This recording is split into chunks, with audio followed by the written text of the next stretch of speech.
Hi friends, நான் Shobana Shantakumar. Welcome to Shobana's Kitchen Tamil.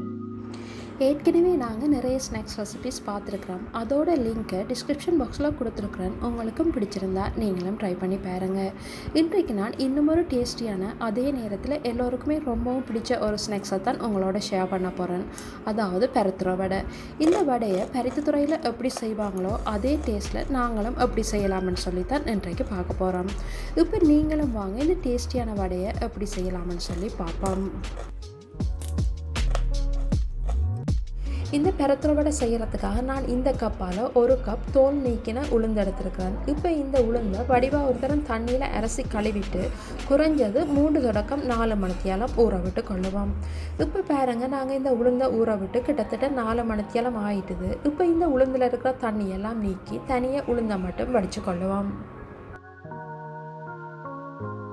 இந்த உளுந்தோட ஒரு கப் அவிச்ச கோதுமை மாவும் ஒரு கப் பச்சை கோதுமை மாவும் அதோட 2 டீஸ்பூன் நறுவந்துருவலான மிளகாத்தூள் அதாவது கட்டத்தூளும் அதோட 2 டீஸ்பூன் பெருஞ்சீரகமும் உங்களோட டேஸ்ட்டுக்கு ஏற்ற மாதிரி உப்பும் அதோட 1/4 டீஸ்பூன் மஞ்சள் தூளும் சேர்த்துக்கொள்ளுவோம்.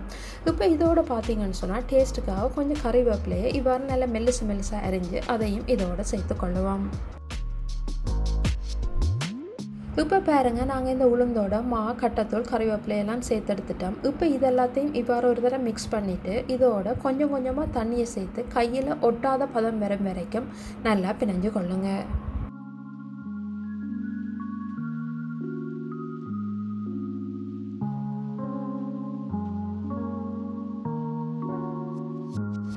இந்த மாவோட நீங்கள் தண்ணியை சேர்க்கும் போது ஒருமிக்க சேர்க்காமல் இவ்வாறு கொஞ்சம் கொஞ்சமாக சேர்த்துக்கொள்ளுங்க. அப்போ தான் உங்களால் இந்த மாவை சரியான பதத்தில் குழைச்செடுக்க முடியும். இப்போ பார்த்தீங்கன்னு சொன்னால் நாங்கள் சேர்த்த தண்ணி எங்களுக்கு சரியாக இருக்கும். இனி நாங்கள் மேலதிகமான தண்ணியை சேர்க்காமல் இப்படியே இந்த மாவை நல்லா அழுத்தி பிணைஞ்சு கொள்ளுவோம்.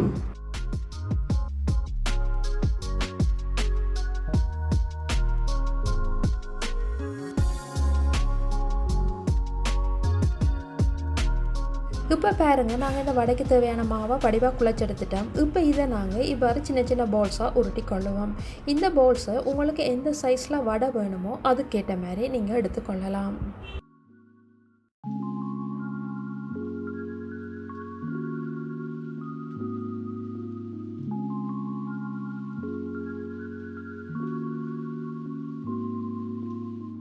இப்போ பாருங்கள், நாங்கள் இந்த பால்ஸ் எல்லாம் வடிவாக உருட்டி எடுத்துட்டோம். இப்போ இவ்வாறு ஒரு கட்டிங் போர்டில் கொஞ்சமாக மாவை தூவிட்டு ஒவ்வொரு உருண்டையாக எடுத்து வச்சு நல்ல மெல்லுசாக தட்டி கொள்ளுவோம்.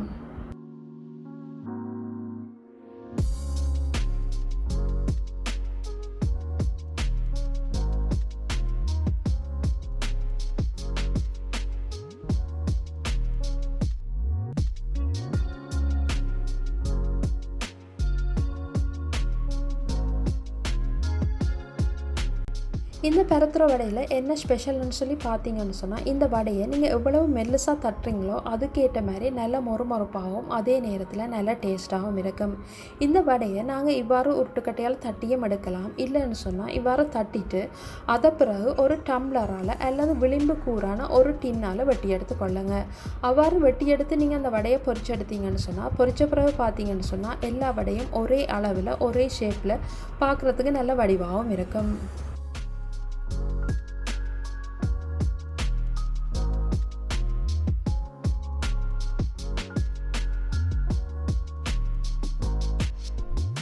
இதில் பார்த்தீங்கன்னு சொன்னால் நாங்கள் 1 கப் உளுந்துக்கு 1 கப் அவிச்ச கோதுமை மாவும் 1 கப் பச்சை கோதுமை மாவும் சேர்த்துருக்குறோம்.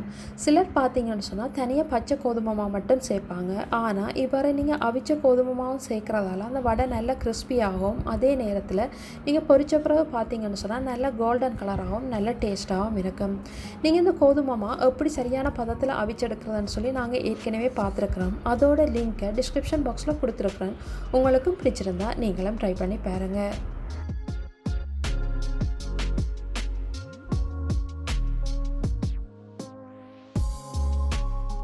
இதில் பார்த்தீங்கன்னு சொன்னால் நாங்கள் 1 கப் உளுந்துக்கு 2 கப் மாவு சேர்த்துருக்குறோம். இதில் இருந்து நான் 41 வடை செய்தெடுத்துருக்கிறேன்.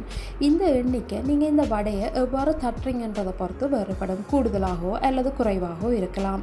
அதோடு பார்த்தீங்கன்னு சொன்னால் இந்த வடை நாங்கள் உருட்டுக்கட்டையால் மட்டும் தட்டி எடுத்தது. இது டின் வச்சு வெட்டினது. ரெண்டுக்கும் உள்ள வித்தியாசம் உங்களுக்கு பார்க்கவே தெரியும். அதால் நீங்கள் உங்களுக்கு பிடிச்ச மாதிரி இந்த வடையை செய்து கொள்ளலாம்.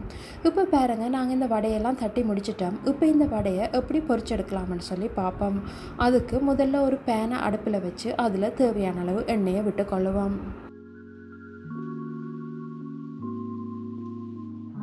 இப்போ பாருங்கள், இந்த எண்ணெய் நல்லா கொதித்து வந்திருக்குது. இப்போ நாங்கள் ஏற்கனவே தட்டி வச்சுருக்கிற வடையை இந்த எண்ணெயில் சேர்த்து பொரிச்சு கொள்ளுவோம். நீங்கள் எடுத்துருக்கிற பேனோட சைஸுக்கு ஏற்ற மாதிரி வடைகளை சேர்த்து கொள்ளுங்க. எப்போவுமே இந்த வடையை பொரிக்கும் போது அடுப்பை மீடியம் ஹீட்டில் வச்சுக்கொள்ளுங்க. ஏன்னு சொன்னால் இந்த வடை கெதியாக கருகிரும். அதால் நாங்கள் மீடியம் ஹீட்டில் வச்சோம்னு சொன்னால் தான் எங்களுக்கு சரியாக இருக்கும். அதோடு பார்த்திங்கன்னு சொன்னால் இவ்வாறு 2 பக்கமும் அடிக்கடி திருப்பி விட்டு கொள்ளுங்க. அப்போ தான் எங்களுக்கு அந்த 2 பக்கமும் பொரிப்பட்டு நல்லா கோல்டன் கலரில் இந்த வடை எடுக்கக்கூடியதாக இருக்கும். இப்போ பாருங்கள், இந்த வடையெல்லாம் நல்லா பொரிப்பட்டு நல்லா கோல்டன் கலராக வந்திருக்குது. இப்போ இதை நாங்கள் இறக்கி கொள்ளுவோம். இலங்கையில் யாழ்ப்பாணத்தில் ஒரு ஊரோட பேர் தான் பருத்தித்துறை. அங்கே தான் இந்த வடை ரொம்பவும் ஃபேமஸாக இருக்கிறதால இந்த வடையையும் பருத்தித்துறை வடைன்னு சொல்லியே சொல்லுவாங்க. ஆனாலும் இதை சிலர் தட்டை வடைன்னு சொல்லி கூட சொல்லுவாங்க. இந்த வடையில் பார்த்தீங்கன்னு சொன்னால் சிலர் 1 கப் உளுந்துக்கு 1 கப் மாவு சேர்ப்பாங்க. அதாவது உளுந்தை கூடுதலாக சேர்ப்பாங்க. நீங்கள் அவ்வாறு உளுந்தை கூடுதலாக சேர்க்கும் போது அந்த வடை ரொம்பவும் ஹார்டாக இருக்கும்.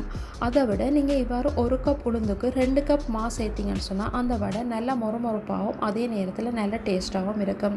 அதோடு பார்த்தீங்கன்னு சொன்னால் நாங்கள் இந்த வடையில் அவிச்ச கோதுமை மாவும் சேர்த்துருக்குறோம். அவ்வாறு சேர்க்கும்போது இந்த வடையில் எண்ணெய்த்தன்மை ரொம்பவும் குறைவாக இருக்கும். அதோடு நீங்கள் இந்த வடையை நல்லா ஆற விட்டுட்டு ஒரு ஏர்டைட் கண்டெய்னரில் போட்டு மூடி வச்சிங்கன்னு சொன்னால் உங்களுக்கு 2-3 மாதம் ஆனாலும் கெட்டு போகாமல் அப்படியே இருக்கும். அதோடு நீங்கள் இந்த வடையை ஒரு ஈவினிங் ஸ்நாக்ஸாகவோ அல்லது வீட்டில் ஏதாவது விசேஷங்கள் வரும்போது கூட செய்து கொள்ளலாம். இப்போ பாருங்கள், நாங்கள் இந்த பருத்தித்துறை வடையெல்லாம் பொரித்து முடிச்சிட்டோம். எல்லா வடையும் ஒரே அளவில் ஒரே ஷேப்பில் அதோட நல்ல கோல்டன் கலராகவும் பொரிப்பட்டு வந்திருக்குது. இந்த வடையை நாங்கள் நல்ல மெல்லுசாக தட்டினதால் நல்ல மொறுமொறுப்பாகவும் அதோட உப்பு காரம் எல்லாம் சரியான அளவில் சேர்ந்து நல்ல டேஸ்ட்டாகவும் வந்திருக்குது. இந்த வடை பருத்தித்துறையெல்லாம் ரொம்பவும் ஃபேமஸ்ன்னு சொல்லி சொல்லுவாங்க. இன்றைக்கு நாங்களும் அவங்களோட ஸ்டைலில் அதே டேஸ்ட்டில் இந்த வடையை செய்தெடுத்துருக்குறோம். உங்களுக்கும் இந்த பருத்தித்துறை வடை பிடிச்சிருக்குமென்னு நம்புகிறேன். நீங்களும் ஒரு தடவை இதே அளவில் இதே முறையில் உங்களோட வீட்டில் ட்ரை பண்ணி பாருங்கள். ட்ரை பண்ணி பார்த்துட்டு எப்படி இருந்துச்சுன்னு சொல்லி மறக்காமல் உங்களோட கருத்துக்களை என்னோட பகிர்ந்து கொள்ளுங்கள். இன்னும் ஒரு வீடியோவில் இன்னும் ஒரு இன்ட்ரெஸ்டான ரெசிபியோடு மீண்டும் சந்திப்போம்.